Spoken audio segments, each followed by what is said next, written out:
their motives, their opportunities, and their criminal cabal, their network, and the group we call the Twisted Sisters. We've now illuminated that. And when I say we, I'm not talking about David Hawkins and myself. I'm talking about we, the servants of God, who know that our Savior has had enough. He's seen enough of pedophiles. When we talk at Brave New Books, the only thing in our T-shirt is going to be a picture of a young girl from England whose name was Madeleine McCann. She was snatched in Portugal on the 5th of March of 2007. And we don't know if she's alive or gone. We're going to find out, but we're going to bring the evil parties to justice. And when I say we, there she is, Madeleine McCann. She has a brother, a sister, and 2 parents. And what you're looking at live there, I think you know this, Melissa, but it's the abledanger.net website. Yes, I've been there. And that's can not go there and listen to your audio files and catch up to speed in what you guys have been doing. Well, it's hard to keep up with us, just like it's hard to keep up with that 36 Studebaker, because there is no us. There is no Field McConnell and David Hawkins. There's we the people, and we the people will not let they, the oppressors, control us, scare us, make us sick, and kill us early, or deny us food, or deny us rest, or deny us what God wants us to have, which is everything good. You just implied, I may have misheard you, that these agencies are sort of fighting amongst themselves. Yes, is they that are. correct? What are they fighting over? What's the conflict? What continent one gets, and what this criminal group, which we call the Twisted Sisters, it's actually the Crown agents, but there's both of those are true statements. They've been under the radar so long that today, correct me on the time, is it about 8:40 on Monday the 27th? Mm-hmm. At 15:30 on Saturday the 25th, the FBI of the United States accepted the call from MI5 and MI6 in London to come help uncover the truth in the death of one of their highest placed intelligence agents, who is a master genius mathematician named Gareth Williams, Gareth Williams. His body was found in a red or pink, we say pink, but choose the color when you see the evidence, hold all, which is a big bag. It holds about 130 pounds, 130 perhaps cubic feet. We'll have to get down to the minutia later, but it'll hold a human body. And these bags are, they're sort of things that when seen visually by people that are supposed to be providing for our security, people are allowed to go through security if they have certain colored passports or if they have certain colored hold-all bags. And the way the security is suppressed is through closed caption TV security, which is turned off when certain signals come through. And we've written about this. When I say we, it's not David Hawkins and Field McConnell. It's about 2,800 people worldwide who want our families, our children, and our grandchildren to grow up in peace and prosperity. It's as simple as that. So they created all the wars, war on drugs, war on terror.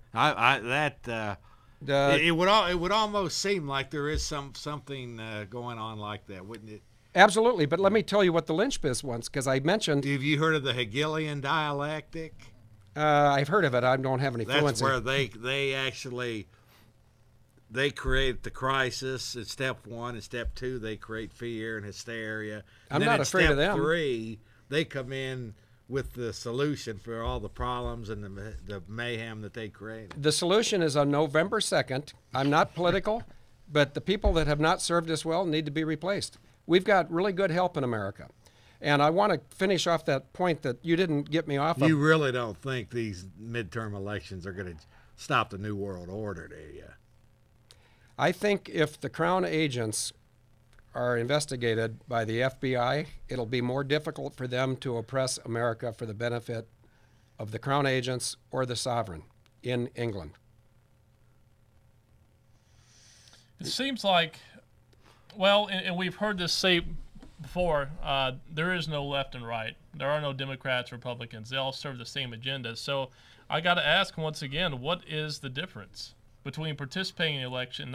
Couldn't the energy used to rally people to participate in the election be better spent somewhere else? Rallies out in the state capitals. Isn't that what we're doing right now?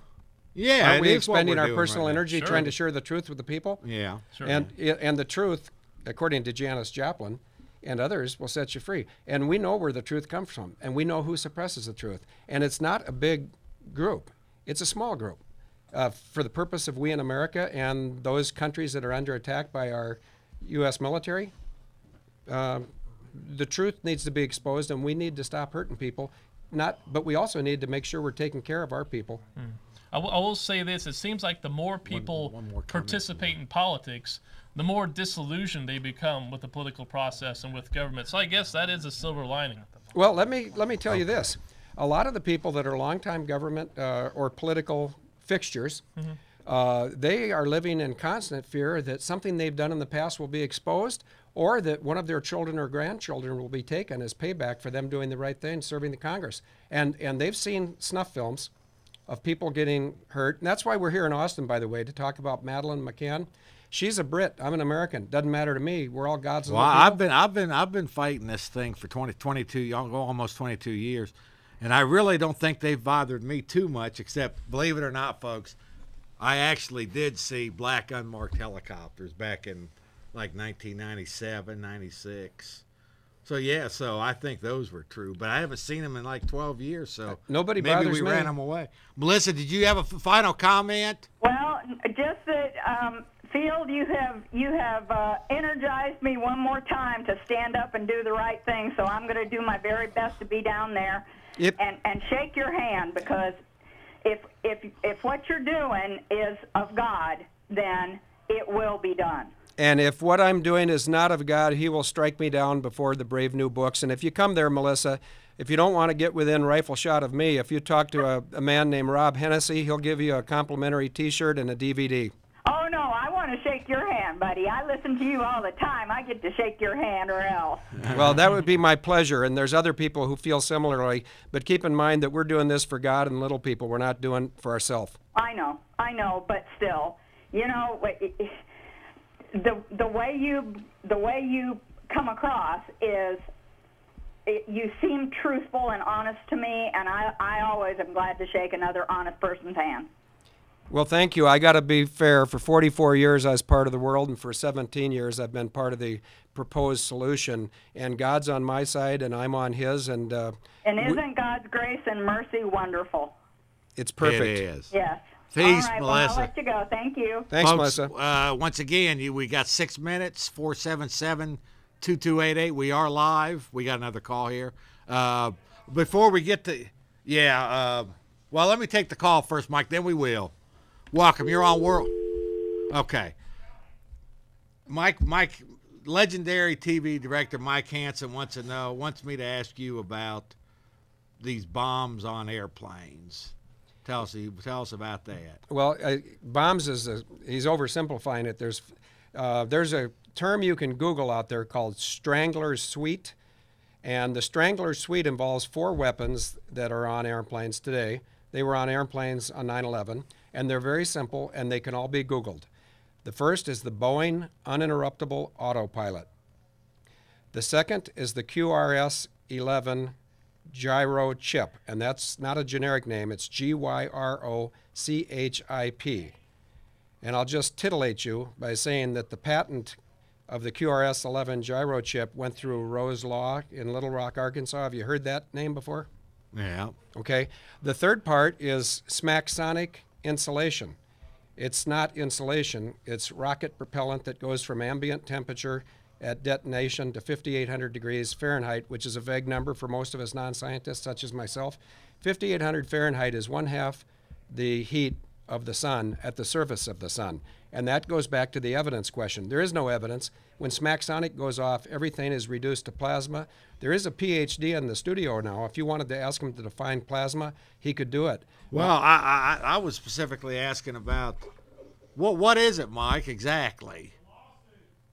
The lawsuit. Well, yeah, the way it was just. It's right there, yes. That lawsuit is civil case 1:08-1600 parentheses RMC. RMC is simply the name of the judge. The case number 1 means it's at the District Court, District of Columbia. It's active and open right now. There's 4 people in this room that came from a lost meeting 2 hours ago.